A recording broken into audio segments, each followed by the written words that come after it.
Since starting these retrospective videos, I've been blessed with my happening to choose two series that came with a surplus of information pertaining to their history being available online.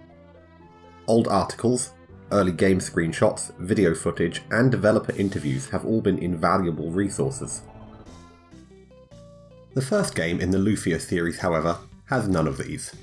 Owing to the fact that it was the debut title from a small Japanese development company, Neverland, there just isn't a great deal of information available on English language websites.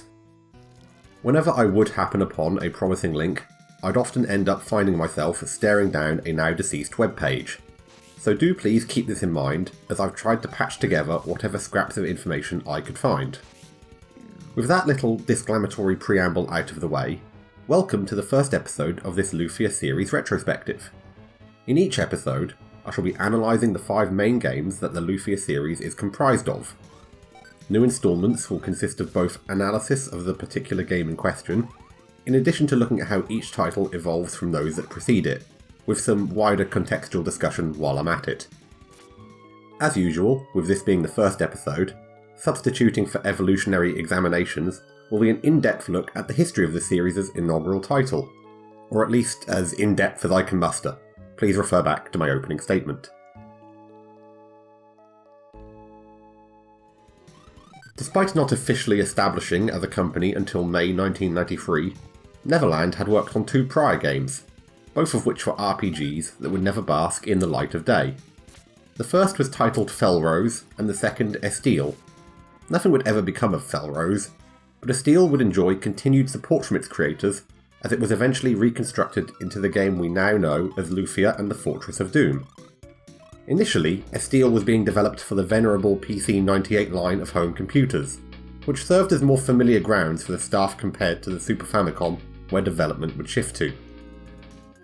When looking at Lufia's staff, the majority of them don't have any prior credits, and anyone with a traceable history that predates Neverland's inception seems to have worked exclusively on Japanese home computers. Main programmer Naoyuki Ukeda had previously been involved with porting Arcus to the MSX2, and composer Yasunori Shiono had experience on a range of systems, including the PC-88, the predecessor to the PC-98. Unfortunately, the reason for the project pivoting away from home computer to Super Famicom is something I was unable to uncover.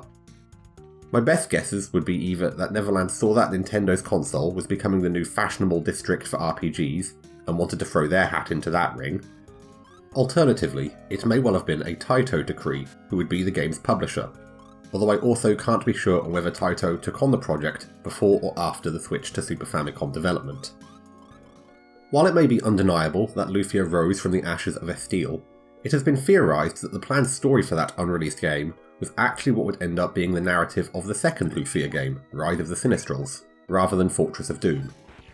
The archived version of Neverland's website lists Estille as the predecessor to Estepolis Denki, the Japanese name for the first Lufia game and the series as a whole, but doesn't explicitly state whether it means the game or the series. What gives credence to this theory is how integral the events that would eventually be depicted in Lufia 2 are to the first game's story, and Fortress of Doom is conspicuous among 16-bit RPGs with its world's surprisingly fleshed out history and lore. Furthermore, the opening act of Lufia 1 drops you off at the denouement of an adventure in progress. More on this sequence shortly. It's not unfeasible to envision the staff at Neverland creating the first Lufia game as a sequel to the work they had already done on Estille, and then repurposing its scenario for usage in Lufia 2. Again, this is just a theory. It's equally possible that Neverland simply wanted to copy Dragon Quest's Story of Roto, where the legend of a great hero was established in the first game, and then Dragon Quest III gave you the opportunity to play out the tale of this mythologized character firsthand.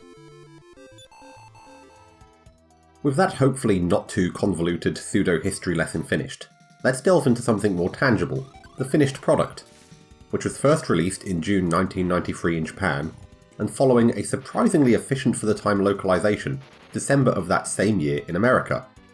As with nearly all Super Nintendo RPGs, the game failed to make any sort of appearance here in Europe. As I mentioned earlier, the story begins in medias res, where Maxim, a red-haired warrior, and his accompanying party infiltrate a fortress that is located atop a floating island. Here they confront the Sinistrals, an evil quartet who have claimed the airborne landmass for themselves, and are using it for generally nondescript evil purposes.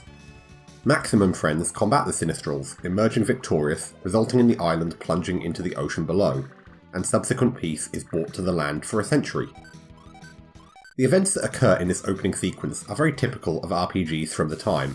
A great battle in the past where a legendary hero armed with an equally legendary weapon triumphs over evil, leading to an era of tranquility, one that will no doubt come into jeopardy through an inciting incident early on in the narrative. What sets Lufia apart is in how the player is made an active participant in these events by being granted control of the four heroes, and having to engage in this climactic battle with the Sinistrals. So not only does this serve as the prelude for the story that is to come, it doubles up as the tutorial, where you can get to grips with the controls, menus, and combat. Despite the fact that the action is supposed to depict a monumental clash between the ultimate representatives of good and evil, the battles themselves are obviously made very easy for the player, as you have access to a full suite of spells and equipment, as well as being at an absurdly high level. It's important to stress how unique of an opening this was for the time in terms of execution.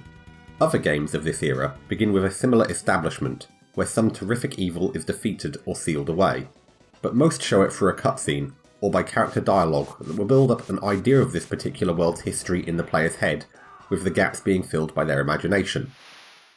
This also contrasts other works of the time, which tended to start with a much slower pace, usually introducing the main character to the player in a safer, more relaxed environment, like their home village. I like how Lufia throws you into the fray, commencing with a scene of action. Not to say that it's a definitively better way of starting a game, but it is a refreshing alternative to waking up in your bed. Taito clearly felt that this was a winning idea, promoting it quite prominently on the front of the box for the US release. My only nitpick with this sequence is how it does spoil the fun of discovering new spells and weapons when playing through the rest of the game.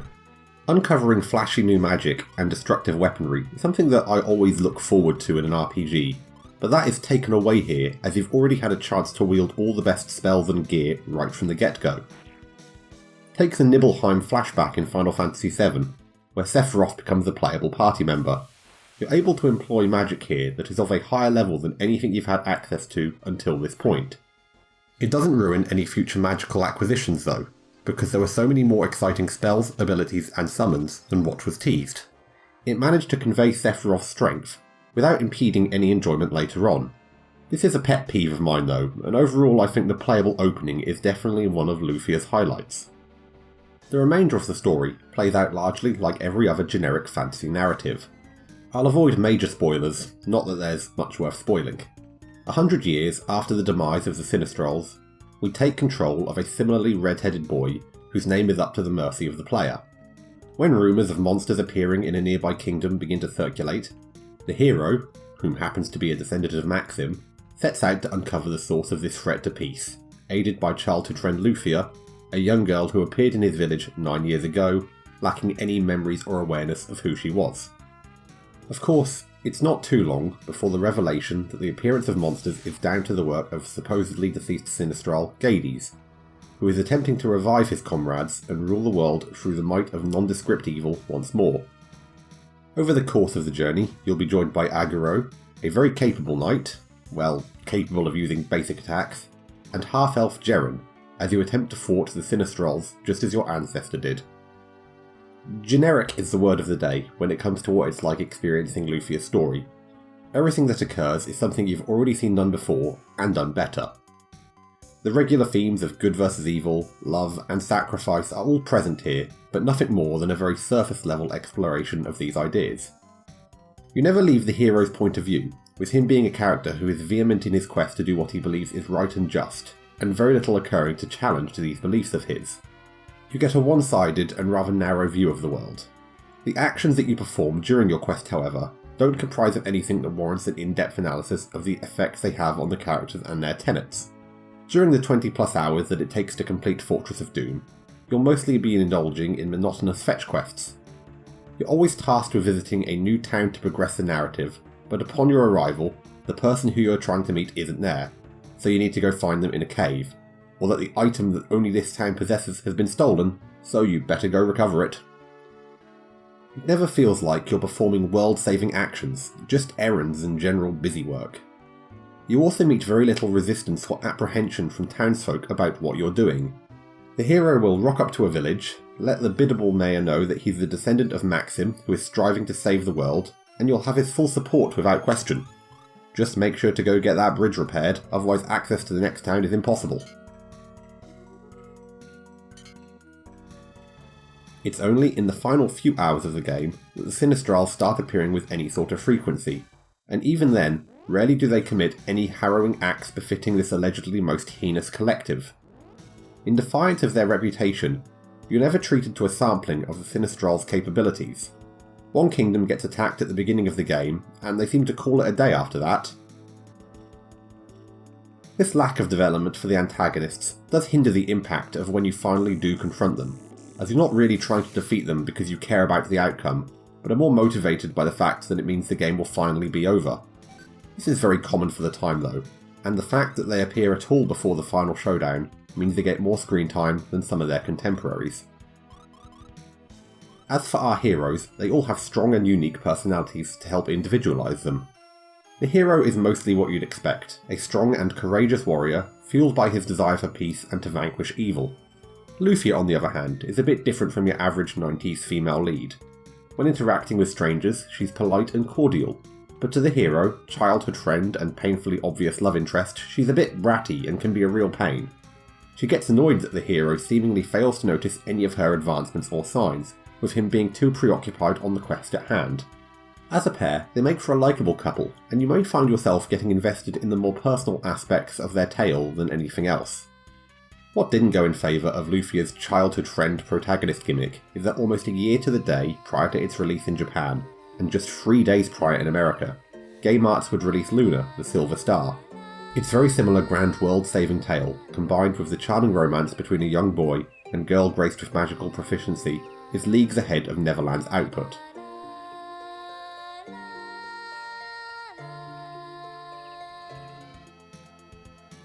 Agaro and Jerin don't provide such an interesting dynamic, but do round out the party. Agaro, being the slightly older, wiser and more experienced in the field of combat, asks the tough questions and tries to keep everyone in check.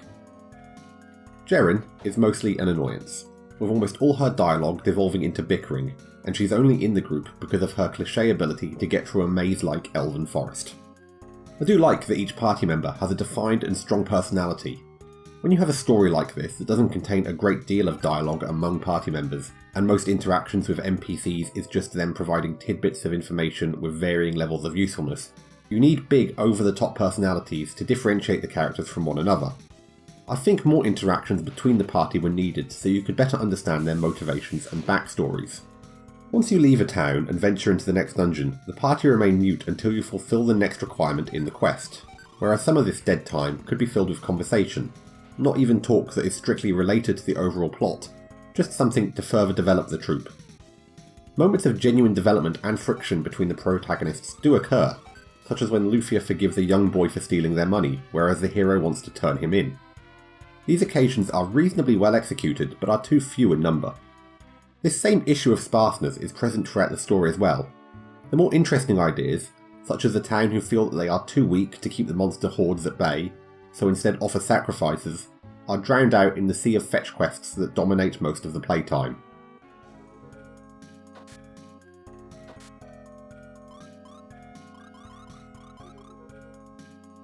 The general pacing of the game leans on the more relaxed side, and feelings on this will be mostly down to player preference.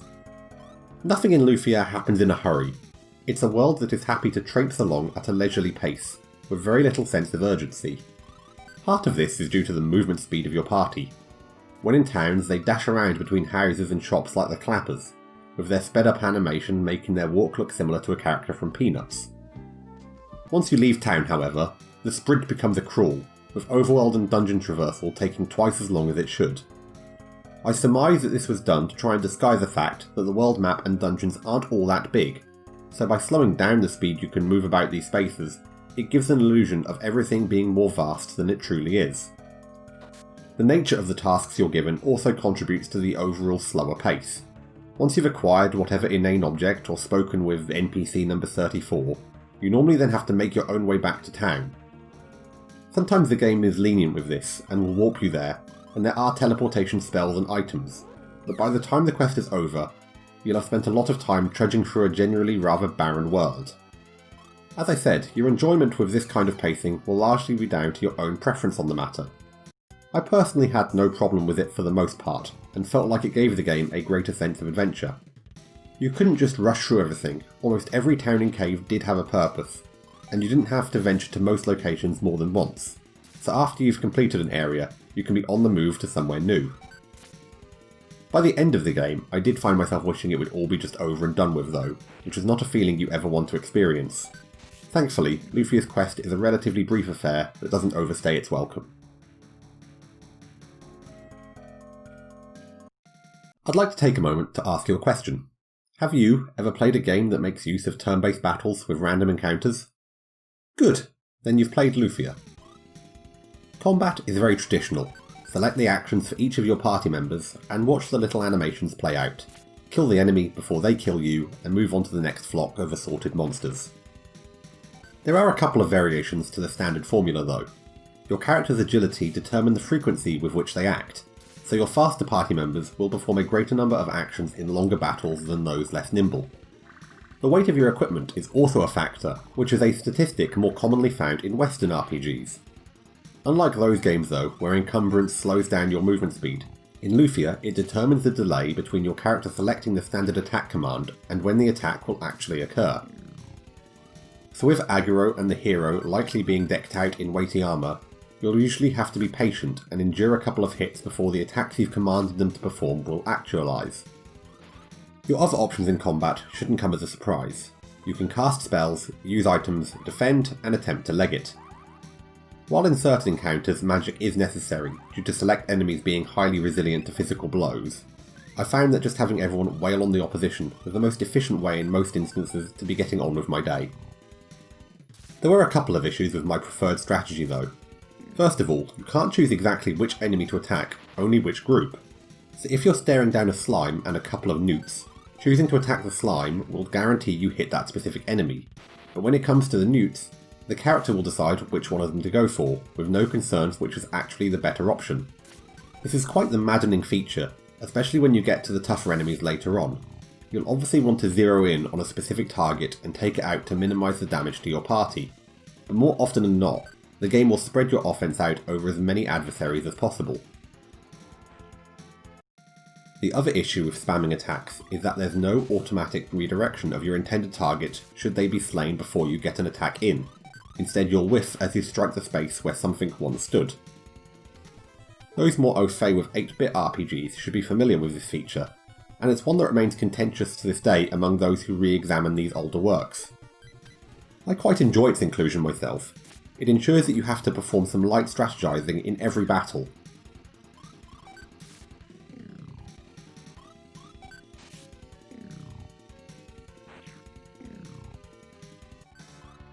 Lufia suffers from a lack of variety in the capabilities of the 4 party members. While this limited party size may be a disappointment to some, there are advantages that developers can exploit to make this work. For one, it gives the potential for better character writing and more development, as you're not having to cram in dialogue and varied personalities and relationships for a larger cast. Which, as discussed earlier, it sort of manages. It also means, from a gameplay perspective, that you can give each character a unique skill set, providing them with a more specialised role in battle, which Lufia sort of doesn't manage. There are some minor differences in the selection of spells available to those capable of magic, which is everyone apart from Aguro, but a lot of them also share spells. Lufia tends to be more focused on offensive magic, while Jeren can inflict status ailments, a mostly useless practice as doing so on regular enemies just prolongs the battle, and bosses have the usual 16-bit era immunity to everything. As for poor Aguro, he's reduced to attacking ad nauseum with occasional item usage, so while not a Fainéon, his usability is restricted. A more sharp divide between what magic each member could cast, and some sort of unique skills for Aguro would have made everyone had a clearer purpose in combat, and I think would have prevented some of the monotony of random battles. Furthermore, this really diminishes any potential replayability for the game, as the characters are always going to be the same each time you play, they'll always have the same spells and the same general stats, with no room for experimentation or variation. This leads me on to Lufia's very weird duality in terms of quality of life features. There's a noticeable divide within the game between progressive accessibility that enhances the overall user experience and more archaic 8-bit RPG era trappings. For instance, some of the longer dungeons or more remote areas will have places to recover your health and MP, which wasn't commonplace at the time. On the other hand, these are necessary because of the egregious encounter rate for random battles. The onslaught you face from mob fights is relentless, with encounters usually occurring every few steps, except for the odd occasion where you somehow get between A and B without a single skirmish. For the most part though, you'll be dealing with the nimiety of grunt battles, another contributing factor to the overall slower pace of the game. Thankfully, the Sweetwater item exists, which reduces the encounter rate, toning it down to somewhat tolerable levels. To give an indication of just how many encounters you face, I spent about the first half of the game not using Sweetwater, and the second half using it constantly, and the total number of battles I had to wade through totaled 1,275. Don't worry, I didn't count, the game tells you after completing it. Continuing this point on the confluence of modern and outdated mechanics, having to grind for levels is something I found to be necessary early on in the game, but the need for it dissipated later on. Right at the outset, when you're low on funds, having to grind to get the best equipment will go a long way in mitigating some of the oncoming dangers you must overcome, but the game does make grinding itself a fairly easy task.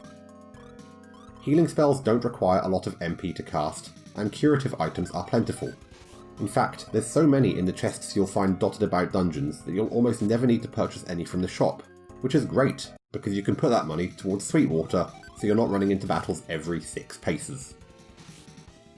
Moreover, while on the topic of grinding, I also want to make mention of the Mimic and Core enemies. These are the game's equivalent to metal slimes, being a foe that has high defense and will frequently egress from battle, but killing them nets you a large amount of XP. Here in Lufia though, they're surprisingly easy to deal with through basic attacks and spells. Sure, they run away sometimes, but they just as often stick around for the fight, and they're not that rare of an encounter. Thanks to them, I was able to level up significantly just by going through the dungeons that those particular enemies happen to reside in. I made mention earlier that items and spells exist that let you warp out of dungeons and teleport you between towns at will, which is a nice feature that not a lot of games offered. What many did allow you to do though was save your progress at specific locations within dungeons, or at very least on the world map. Lufia stubbornly clings onto the NES era tradition though of restricting your ability to save the game, with that action only being performable within towns at the local church. One oddity I noticed was that you have the ability to see what spells do in the menu, a very helpful feature as their names don't always align with what you'd expect from them. Items noticeably don't have this same luxury, and the manual doesn't provide any insight into their usage either. So while it's obvious what a potion or antidote does, there's no way of knowing what the effects of a gloom arrow or pear cider are without making use of them first. Disappointingly, the Japanese version of the game does have full descriptions for all items like with the spells, so this feature was cut from the American release. The cutting room floor page for Fortress of Doom speculates that this may be due to storage issues, as the localised ROM for the game makes use of nearly all the available space, so cutting out what would have amounted to a substantial amount of text may have been a necessary cost-saving measure to keep the game within the 8 megabit size. As an aside, there is a restoration patch for Lufia that does include item descriptions, as well as some other helpful changes, including an increased walk speed for non-settlement locations.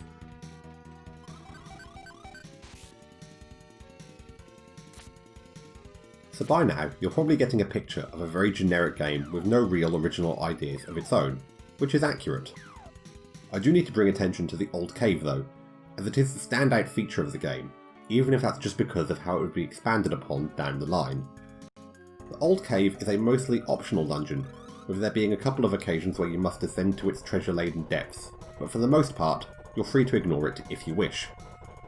What's interesting about the Old Cave is how more of it becomes available to you the further you progress in the rest of the game. Every 5 levels you gain, you're allowed to access another floor of the dungeon, which naturally comes kitted out with higher level monsters and superior loot.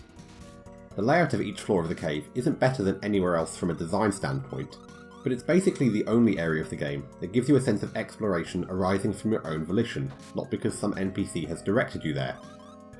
I like how the lore of the old cave is demonstrated through its design as well. It's supposed to be a place where treasure seekers from all over converge to try and find the most valuable items, obtaining fame and fortune in the process.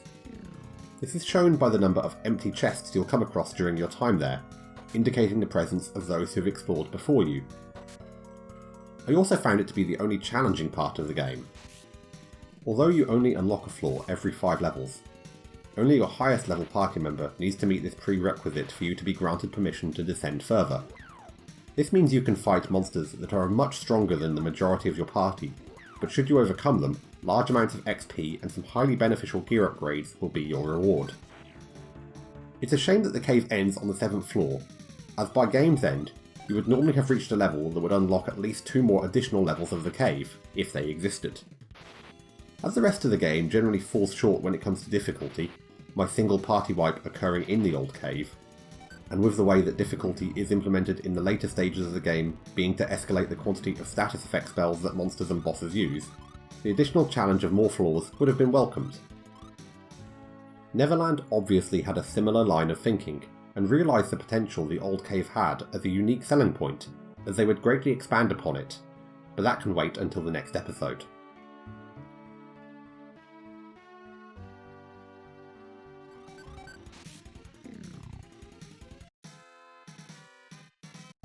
Apart from the cave, there really isn't any sort of side quests or non-plot related content to experience. You can find dragon eggs hidden in chests. Bring 8 of these to the dragon at his shrine, and he will grant you a wish. Then the eggs will scatter across the land and need to be unearthed again should you desire the granting of additional wishes. Obviously someone who worked on the game was a big Dragon Ball fan.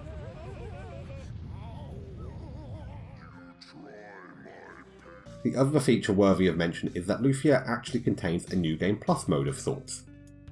Upon completion, Try Again mode becomes available, which lets you play through the game with a gold and EXP multiplier, allowing you to breeze through the campaign that much quicker. Although Lufia wasn't the first RPG to contain this sort of feature, it was still uncommon at the time for most games in the genre to offer any sort of gameplay alteration as a reward to encourage repeat playthroughs.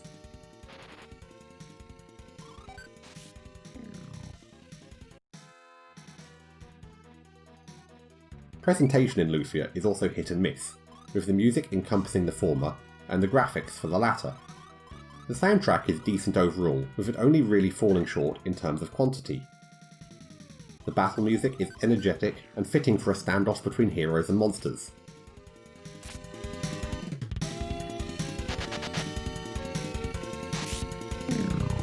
While the music for dungeons has that tinge of mystery and dangerousness that keeps you on edge.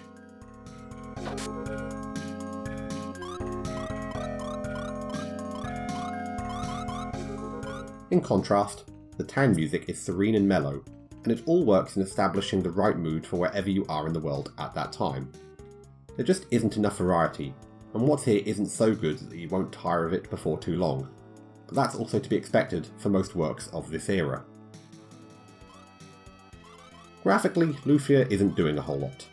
For starters, battles have no set dressing of any kind.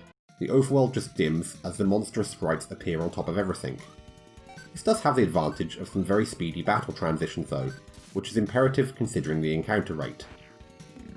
The designs of the enemies you'll rub shoulders with are taken from the same stock as all early 90s fantasy games. Bats, slimes, various humanoid creatures, and occasionally something more abstract.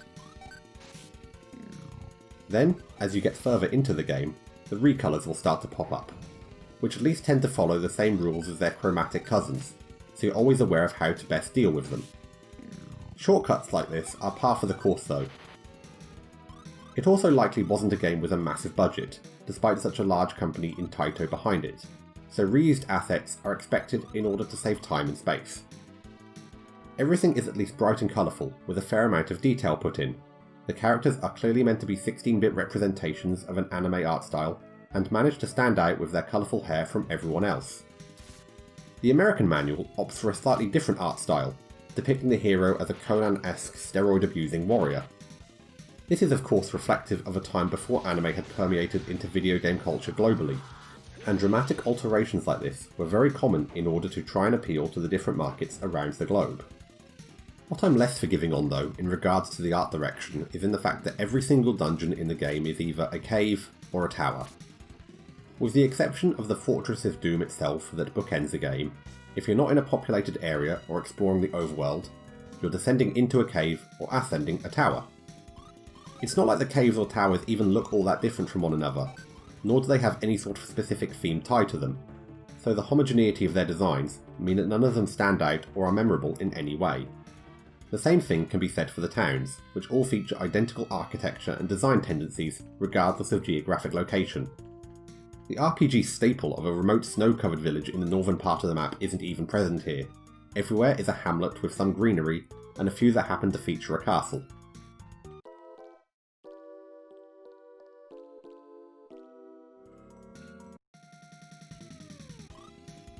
Looking back at Lufia, it is clearly a game with numerous shortcomings. Yet that didn't stop it from receiving favourable reviews at the time of its release, which likely has a lot to do with the fact that America only received a small percentage of the RPG output from Japan. Thanks to fan translations, these days we're able to enjoy a range of quality works that weren't available to those who reviewed the game in 1993, so they didn't have the same frame of reference as the variety of Super Nintendo RPGs that came out prior to Lufia. The game evidently did well enough to not only spawn a franchise, but for Taito to request that a Sega Mega Drive port of the game be worked on, which obviously never made it to market. Once again, the information available on this topic is limited, so I can't say definitively why this version of the game never came to fruition. Wikipedia states that it was due to Taito of America's closing, but its source for this statement doesn't actually back that up. This also doesn't really make sense to me, as footage of the game was shown back as far as 1994, and Taito of America didn't cease operations until 96, and I'd be surprised if it took 2 years for development and production of a game that had already been released on a different console. In 2014, a developer made some posts on the Opa Ages forum of all places, claiming to have worked on the port and released a prototype ROM for Lufia on the Mega Drive, and he gave some insight as to why the game wasn't released. He says that Taito only gave them 6 months to complete the project, that the code for the Super Nintendo version was indecipherable, and the Japanese programmers, I assume he means those from Neverland, weren't any help. Unfortunately, most of these comments came from forum posts that are no longer available to see, so I'm unable to find out exactly why the port got canned in the end, at least according to this individual. Obviously the Mega Drive never had anything close to the breadth of RPGs that the Super Nintendo enjoyed, so this likely would have been a reasonable success on the console, simply for the fact that Genesis owners didn't have a great deal of choice of traditional role-playing games outside of Phantasy Star. To conclude, Lufia is a run-of-the-mill game that there's next to no purpose in revisiting today. It took the tried-and-true Dragon Quest formula and barely even walked with it, adding almost no flourishes or personality of its own. The game falls into that category of just another 16-bit RPG. Being an era where the genre really began to explode in terms of both quality and artistry, with so many works that came along boasting unique ideas that pushed the genre forward beyond almost everything being a Dragon Quest clone, a middling title like Lufia doesn't hold up.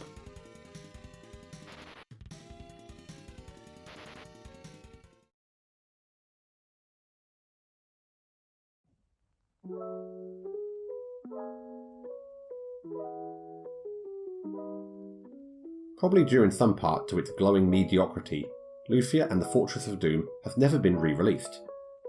The game seemed destined to appear on the Wii's Virtual Console service at one point, but they never amounted to anything.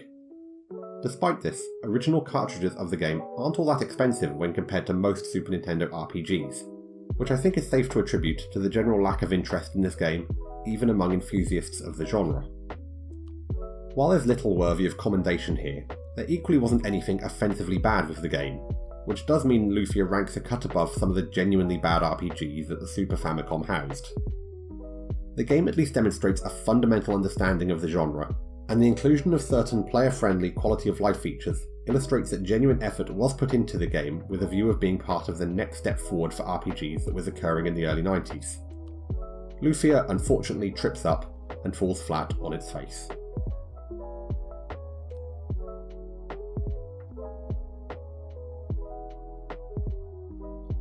thank you for taking the time to watch this video. In the next episode of this series, Lufia gets back on its feet and really does make that next step. Until then, please wait warmly.